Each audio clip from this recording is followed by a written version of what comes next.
আযকুরুল্লাহা যিকরান কাসীরা ওয়াসাব্বিহুহু বুকরাতাও ওয়াসীলা। আল্লাহ ইমানদারদেরকে ডেকে ডেকে বলেছেন, তোমরা বেশি বেশি করে আল্লাহর জিকির করো, সকাল থেকে সন্ধ্যা আল্লাহর পবিত্রতা ঘোষণা করো। কোন কন্ডিশনে করব? আযকুরুল্লাহা কিয়ামান, তোমরা দাঁড়িয়ে দাঁড়িয়ে জিকির করো, ওয়া কুউদান, বসে বসে জিকির করো, ওয়া আলা যুনুবিকুম, তোমরা শুয়ে শুয়ে জিকির করো। লাভটা কি হবে? লাভটা কি হবে? আমি আবার কিন্তু দেহ এবং আত্মার কাছে ফিরে আসব। আপনারা যেহেতু ইউ আর ভেরি উইক, আমি বলতে বাধ্য হয়েছি আপনারা যথেষ্ট দুর্বল, কিন্তু আমি আপনাদেরকে এখান থেকে অ্যাক্টিভ করে বের করে দিতে হবে। আমি আপনাদেরকে বলি যে এই জিকিরটা কেন করব, জিকিরের ফায়দা কি? বন্ধুরি আমার, আমার নবী, আপনার নবী, দু জাহানের বাদশা নবী সরকারে মদিনা, তিনি বলে দিয়েছেন, তোমরা জান্নাতি মানুষ, যখন তোমরা জান্নাতের বাগানে আসা যাওয়া করো, তখন তোমরা ওখান থেকে জান্নাতি ফল খেয়ে নিও। ইয়া রাসূলুল্লাহ, ইয়া হাবিবাল্লাহ, নবী, নবী গো, ও প্রাণের নবী, ওই জান্নাতের ফলটা কি গো নবী? জানতে বড় মনে চায়। আপনারা কি জানতে চান, খেতে চান? কথা বলে না। আপনারা এখানে কি জন্য আসছেন? কিছু নিতেই তো, কিছু পেতেই তো, কথা বলেন না। আমার নবীজি বলেছেন জান্নাতি ফল। নবী, নবী গো, এই জান্নাতি ফলটা কি গো নবী? জানতে বড় মনে চায়। আবার নবী বলেছেন সুবহানাল্লাহ ওয়া হামদুলিল্লাহ লা ইলাহা ইল্লাল্লাহ, সুবহানাল্লাহ ওয়া হামদুলিল্লাহ লা ইলাহা ইল্লাল্লাহ, লা ইলাহা লা ইলাহা ইল্লাল্লাহ। কুরসি কুরসি লৌহ কলম সৃষ্টি জাহান ওসিলা, আরশ কুরসি লৌহ কলম সৃষ্টি জাহান ওসিলা। নিজে আল্লাহ খুশি হইয়া নাম রাখিলেন হাবিবুল্লাহ, সুবহানাল্লাহ। মুহাম্মাদের লা ইলাহা ইল্লাল্লাহ মুহাম্মাদুর রাসূলুল্লাহ সাল্লাল্লাহু আলাইহি ওয়াসাল্লাম। জিকিরের আরো মজা আছে। বন্ধুরে আমার, আমার দিকে তাকান। আল্লাহর হাবিব জানিয়ে দিয়েছে হযরত আবু হুরায়রা রাদিয়াল্লাহু তাআলা আনহু থেকে হাদিস খানা বর্ণিত, মনটা দিয়ে শুনবেন বন্ধু। আমার নবী বলেছেন, কেউ যদি জিকির করতে করতে আল্লাহর দিকে 1 বিঘা পরিমাণে গিয়ে যায়, আল্লাহ বান্দার দিকে 1 গজ পরিমাণে গিয়ে আসে। কেউ যদি জিকির করতে করতে আল্লাহর দিকে 1 হাত পরিমাণে গিয়ে যায় রে, আল্লাহ রাব্বুল আলামিন ওই বান্দার দিকে 2 হাত পরিমাণে গিয়ে আসে। জিকির করতে করতে কেউ হেঁটে হেঁটে যদি আল্লাহর দিকে যেতে যায়, আল্লাহ কথা দিয়েছেন, আমি আমার বান্দার দিকে দৌড়ে আসি। এটা কি একটা জলসা না? কথা বলেন না। এটা তো একটা জিকিরের জলসা। আল্লাহর হাবিব বলেছেন, পৃথিবীর কোন জলসায় বসে বসে এই কোন জলসা হতে পারে? নামাজ আল্লাহর জিকির, হজ আল্লাহর জিকির, সুবহানাল্লাহ আল্লাহর জিকির, আলহামদুলিল্লাহ আল্লাহর জিকির, লা ইলাহা ইল্লাল্লাহ আল্লাহর জিকির, আলহামদুলিল্লাহ বল আল্লাহর জিকির। কাউকে সৎ কাজের দিকে ডাকা, এটাও আল্লাহর জিকির। কাউকে আবার অসৎ কাজের জন্য বারণ করাও, এটাও আল্লাহর জিকির। আপনি যদি জিকির করতে থাকেন, জিকির আপনি যেখানে বসে করেন, ঘরে করেন, পাহাড়ের চূড়ায় করেন, ক্ষেতের আইলে করেন, আজকের এই চকবাজার ব্যবসায়িকদের উদ্যোগে আজকে দৈনিক যে আমাদের নিত্যদিনের চাহিদা পূরণ করা হয়, এটা কি কাঁচা বাজার না? এই সবজি বাজার যারা পরিচালনা করছেন তাদের উদ্যোগে আজকের ঈদ মিলাদুন নবী, নবীজির শুভ আগমনকে ঘিরে জান্নাতের বাগান সাজিয়েছেন। এটাও আজকে আর বাজার নাই, চারপাশে রহমতের ফেরেশতারা বেষ্টনী দিয়ে দিয়েছে। এটা একটা আল্লাহর জিকিরের জলসা।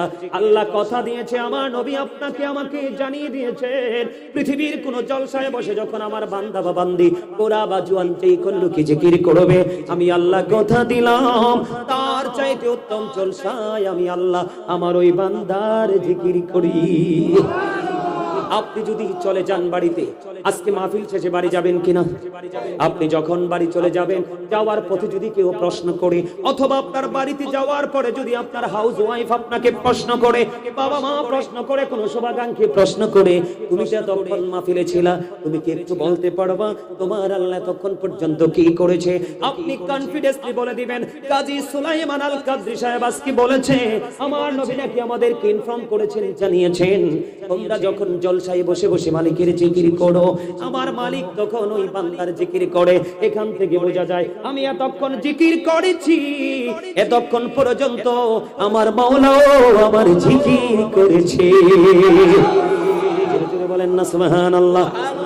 আমি আপনাদেরকে বলি, বিশ্বের যে অ্যাস্ট্রোনমার যারা আছে, বিশ্বের যে সায়েন্টিফিক যারা আছে, তাদের গবেষণা থেকে উঠে এসেছে বন্ধু, গবেষণা ইনস্টিটিউট থেকে তারা বের করেছেন জিকির থেকে বান্দা কি পায়। তারা বলেছেন Zika is the heart medicine, জিকির হলো হার্টের ঔষধ। আরে জোরে বলেন না সুবহানাল্লাহ। এই যে সুবহানাল্লাহটা বলছেন, এটাও তো জিকির, এটাও তো জিকির। জিকির কি? জিকির কি? আল্লাহর হাবিব বলেছেন জিকির দুই ভাবে করা যায়। কথা বলবেন না, কথা বলবেন না। জিকির জবান দিয়েও করা যায়, অন্তর দিয়েও করা যায়, তবে জবান এবং কলব দুটো মিলে যে জিকির করা হয় ওই জিকিরটা হলো সবচেয়ে উত্তম। আল্লাহর হাবিব বলেছেন মানুষ যখন চলার পথে শয়তান ধোঁকা দেয়, তার মনের ঘরে ময়লা জমাট হয়, আর এই মনের ঘরে ময়লা দূর করার জন্য গুরুত্বপূর্ণ ভূমিকা রাখে জিকির।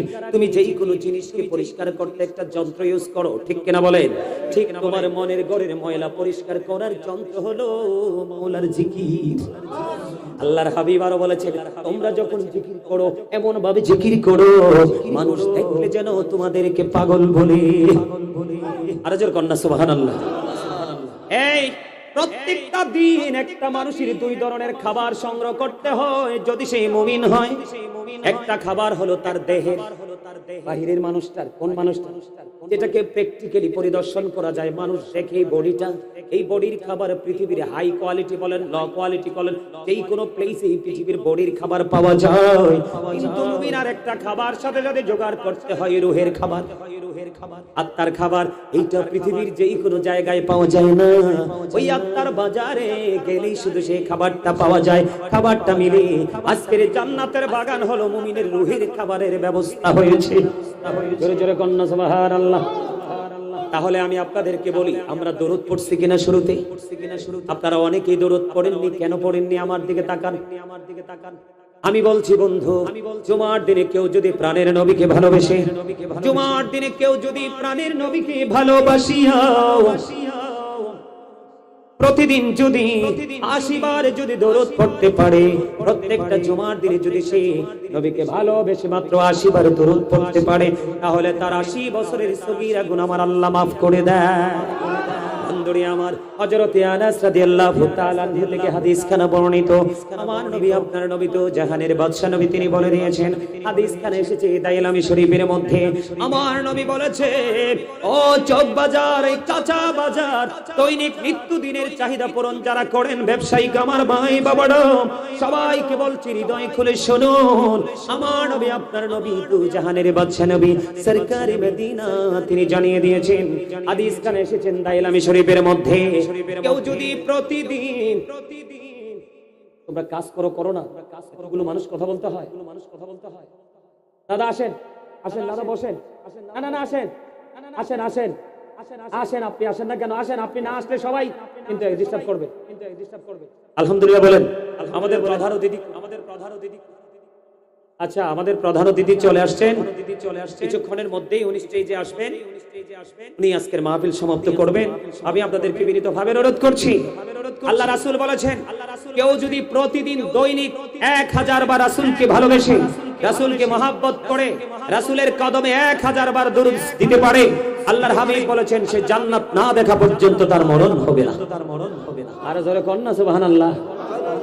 আপনারা কি মনে করতেছেন আমি জানি না, শুনেন, ওই যে বলেছি দেহ এবং আত্মা, যেই কোনো মুহূর্তে দেহ থেকে আত্মাটা বের হয়ে গেলে কিন্তু you are dead, I am a dead, আপনাকে আমাকে মৃত বলে ঘোষণা হবে। কেন হবে? কোথায়? কবরে। কোথায়? এটা পাহাড়েও হতে পারে, পুকুর পাড়েও হতে পারে, নদীর পাড়েও হতে পারে, আবার কারো কারো ঠিকানা অজানা গন্তব্যেও হতে পারে, হতে পারে কিনা? কিন্তু যাওয়া তো মাস্ট বি, যাওয়া তো ঠেকানোর কোনো ক্ষমতা। আমি ছোট্ট করে বলছি, আমার দিকে তাকান। আল্লাহ রাব্বুল আলামিন বলেছেন ইন্না বাতুশা রাব্বিকা লাশাদীদ। আল্লাহ বলেছেন the seizing of Allah is difficult. আল্লাহর ধরা, আল্লাহর পাকড়াও বড় শক্ত, বড় কঠিন। তার মানে আল্লাহ ধরবে বান্দাকে খুব শক্তভাবে। আল্লাহ রাব্বুল আলামিন ধরার পরে আল্লাহ বলেছেন ইন্নাল্লাহা সারিউল হিসাব, Allah is going to take account. Allah হিসাব গ্রহণে অত্যন্ত তৎপর। আল্লাহ বান্দার কাছ থেকে হিসাবগুলো নিবে চুকিয়ে চুকিয়ে। কিন্তু যদি কোনো কারণে আপনি পথ পথভ্রষ্ট হয়ে যান, লাইনচ্যুত হয়ে যান, এই পৃথিবীতে কিন্তু আপনি সাহায্য চাইলে কারো না কারো কাছে পান। অসুস্থ হলে ট্রিটমেন্টের জন্য হসপিটাল খুঁজে পান, পান কি পান না? এরকম সিস্টেম আছে না নাই? পান, কিন্তু পরকাল হবে অত্যন্ত ভয়ঙ্কর। আল্লাহ রাব্বুল আলামিন বলেছেন, বান্দা আসার আগে সাবধান হয়ে আসো এবং ফিউচারের বাজারটা করে আসো, তাহলেই তোমার ফিউচার হয়ে যাবে ব্রাইটনেস। তার কারণ হলো আল্লাহ বলেছেন, লা ইয়ামুতু people will not die that day, সেদিন মানুষ আর মরতে পারবে না। আল্লাহ বলেছেন, ফিহা ওয়ালা ইয়াহইয়া, আল্লাহ বলেছেন people will not be able to live that day, সেদিন মানুষ বাঁচতেও পারবে না। আল্লাহ বলেছেন, ওমা হুম আনহাবি গায়িবিন, আল্লাহ বলেছেন people will not be able to escape that day, সেদিন মানুষ সেখান থেকে অদৃশ্য হতে পারবে না, পালাতেও পারবে না। করবেন তা কি সেদিন?